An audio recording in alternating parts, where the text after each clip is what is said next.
ایک ایسا خطہ جسے سال 2014 میں اپنی تاریخ کے تباہ کن ترین سیلاب کا سامنا کیا۔ ہزاروں گھر تباہ ہوئے، اربوں روپیوں کا نقصان ہوا، سینکڑوں جانیں متاثر ہوئیں اور لاکھوں لوگوں کی زندگی ایک لمحے میں بدل گئی۔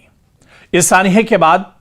امید تھی کہ آئندہ ایسی تباہی سے بچنے کے لیے ایک جامع منصوبہ تیار کیا جائے گا، لیکن اگر 12 سال گزرنے کے بعد بھی ایسا کوئی واضح روڈ میپ نہ ہو تو یقیناً یہ ایک تشویشناک صورتحال ہے۔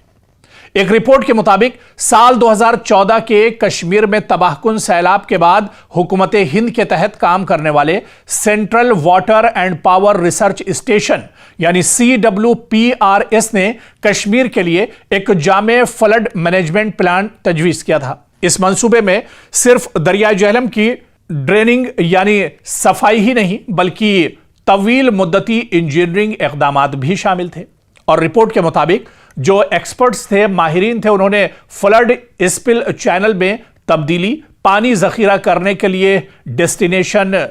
بیسنز کی تعمیر اور آؤٹ فال چینل کو مزید چوڑا کرنے جیسی تجاویز پیش کی تھی تاکہ مستقبل میں یا فیوچر میں بڑے سیلاب کے خطرات کو کم کیا جا سکے، کیونکہ اگر جہلم میں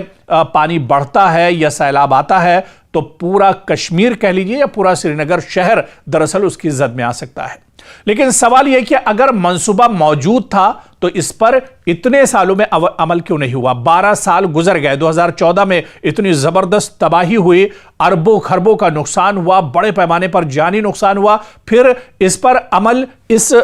وقت میں کیوں نہیں ہوا؟ کیونکہ اب حالیہ دنوں پھر جب موسلا دھار بارش ہو رہی ہے، جب بھوسکھلن ہو رہے ہیں، جب آپ دیکھیے کہ چٹانیں پھوٹ رہی ہیں یا بادل پھٹ رہے ہیں، اور اس کے بعد جو تباہی ہو رہی ہے یا جہلم میں جو سطح آب ہے وہ بڑھ رہا ہے، تو ایک بار پھر سے تشویش بڑھنے لگی ہے۔ رپورٹ کے مطابق ابتدائی مرحلے میں حکومت نے دریائے جہلم کی صفائی اور کچھ فوری حفاظتی اقدامات ضرور کیے، لیکن طویل مدتی منصوبہ مختلف تکنیکی آرا، مزید مطالعات اور اداروں کے درمیان اختلافات کی وجہ سے آگے نہیں بڑھ سکا۔ بعد میں ایک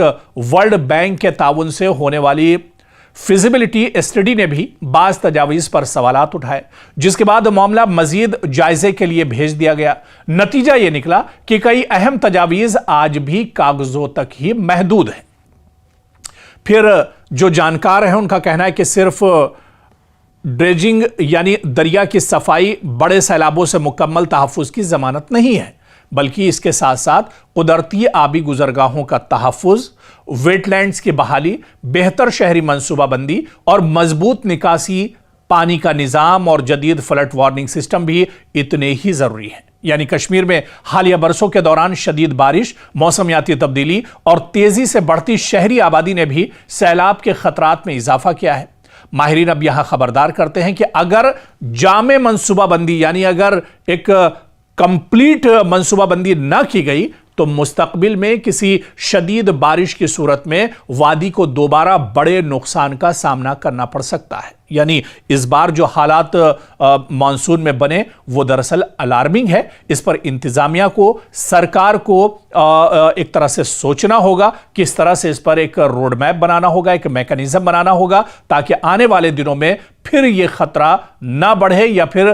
لوگوں کی جانوں پر اس طرح کا خطرہ نہ منڈلائے۔